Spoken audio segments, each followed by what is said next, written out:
वक्त गवाए मैं अपने साथी ड्राइवर हर्षित के साथ डिलीवरी करने के लिए तैयार हो गया।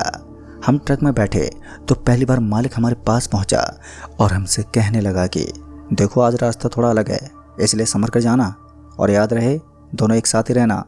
उस सर्द मौसम का माहौल बड़ा ही बेचैन करने वाला था। जब ट्रक से हाथ को बाहर निकालते तो हाथ के ऊपर ओस पड़ने लगती, हाथ पूरा गीला गीला होने लगता और ट्रक के कांच पर भी धुंध से छा रहे थे। ऐसे में ट्रक को सही से ड्राइव करना बड़ा ही मुश्किल हो रहा था।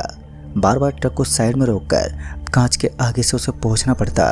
सड़क पर सरपट भागती हुई ट्रक के विंडो भी अब भीग चुके थे। ट्रक के आगे एक छोटा सा कपड़ा रखा हुआ था तो मैंने उस कपड़े को उठाया और ट्रक के साइड विंडो को पोंछने लगा। लेकिन बातों ही बातों में मुझे हर्षित का ख्याल ही नहीं आया। मैं हर्षित के बारे में भूल चुका था कि वो भी अपने ट्रक लेकर मेरे पीछे पीछे आ रहा होगा। जब मुझे याद आया तो मैं उसे कॉल करने लगा, लेकिन उस इलाके में नेटवर्क ही गायब था।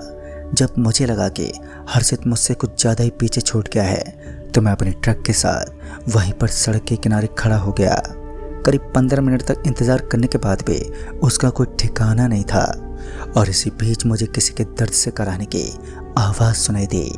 ये आवाज़ मेरे आसपास से आ रही थी, जिस कारण मेरे कान खड़े हो गए। पहले तो मैं इधर उधर देखता रहा लेकिन कोई भी दिखा नहीं, लेकिन बाद में मुझे ऐसा लगा कि ये आवाज़ तो मेरे ट्रक के जस्ट नीचे से आ रही है और उस समय मेरे हाथ में एक छोटी सी टॉर्च थी। तो मैं उस टॉर्च को लेकर ट्रक के नीचे झुका तो मैंने देखा कि वहाँ पर एक आदमी लेटा हुआ था। हालांकि अच्छी बात तो ये थी कि वो सुरक्षित था। अब मुझे राहत तो मिली, लेकिन ये समझ नहीं आ रहा था कि आखिर ये आदमी ट्रक के नीचे कैसे पहुंचा। पर इस बार जब तक मैं उस आदमी को ट्रक के नीचे से निकलने को बोल पाता कि तभी हर्षित अपनी ट्रक लेकर पहुंच गया। उसके ट्रक को देखते ही मुझे काफ़ी राहत मिली। हर्षित से मिलने के बाद मैंने तुरंत ही निकलने का सोचा और मैं वापस ट्रक में बैठा, लेकिन फिर मुझे याद आया कि वो आदमी तो मेरे ट्रक के नीचे घुसा हुआ है। तभी मैं उसे वहाँ से हटाने के लिए तुरंत ही अपने ट्रक से नीचे उतर गया और फिर ट्रक के नीचे देखने लगा। लेकिन कुछ सेकंड के लिए मैं हैरान रह गया, क्योंकि अब तो वहाँ पर कोई भी नहीं था और हर्षित मेरा ही इंतज़ार कर रहा था। और वो साथ ही ज़ोर से आवाज़ देते हुए बोला, अरे कृष्ण भाई, तुम अभी भी यहीं पर ठहरे हो? तभी मैं हर्षित के पास गया और उसे उस आदमी के बारे में बताया। तभी हर्षित ने मेरी बातों पर हंसते हुए कहा, अरे भाई साहब, आपको कोई वहम हुआ है? इतनी रात को आखिर कौन होगा जो ट्रक के नीचे आने का साहस कर सके? हाँ, वो बात तो ठीक है, मैं भी यही सोच रहा हूँ, पर अभी अभी मैंने किसी को देखा था। तभी हम दोनों ने ट्रक के नीचे काफ़ी देर तक छानबीन की, लेकिन हमें वहाँ पर कोई भी नज़र ही नहीं आया। उसके बाद मैं अपने ट्रक को स्टार्ट करता हुआ हर्षित के पीछे पीछे चल पड़ा।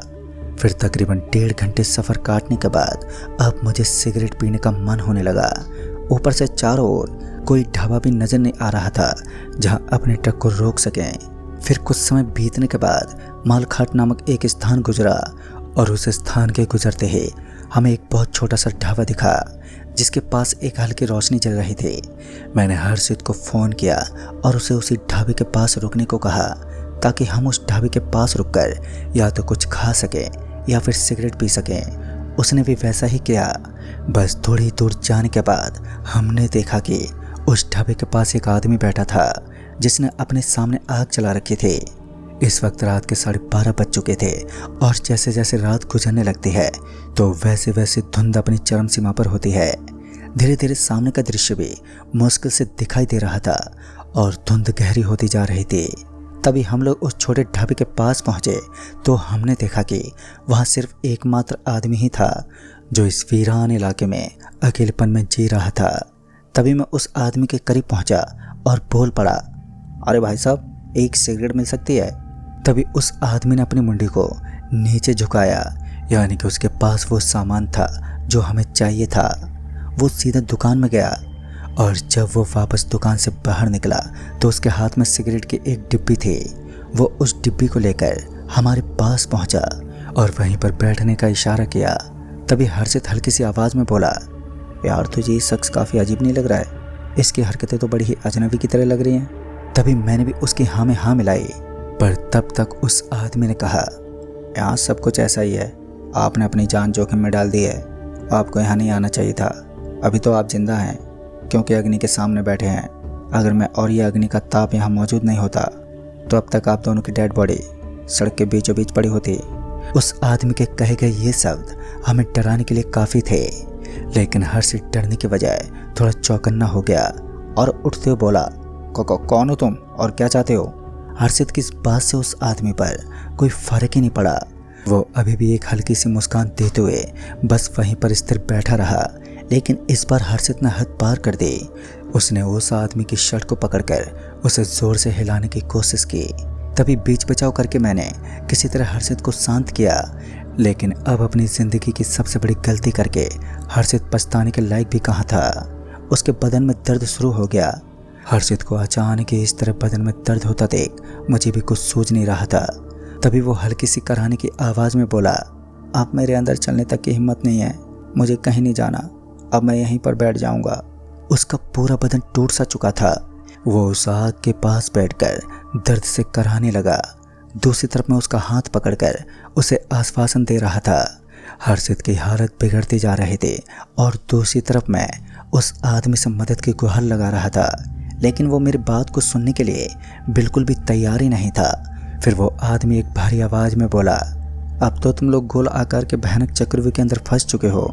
तुम्हारे दोस्त ने मेरे ऊपर हाथ उठाने की हिम्मत की है, अब इतनी जल्दी इसको माफ़ कहाँ कर सकता हूँ मैं। और फिर तभी मैंने उस आदमी का असली चेहरा देखा, जो कि पूरा झुलसा हुआ था। आग के सामने बैठा वो शख्स अब किसी भयानक शैतान के रूप में तब्दील हो चुका था। उसका जबड़ा फटा हुआ था और मैं उसके सामने हाथ जोड़ने लगा।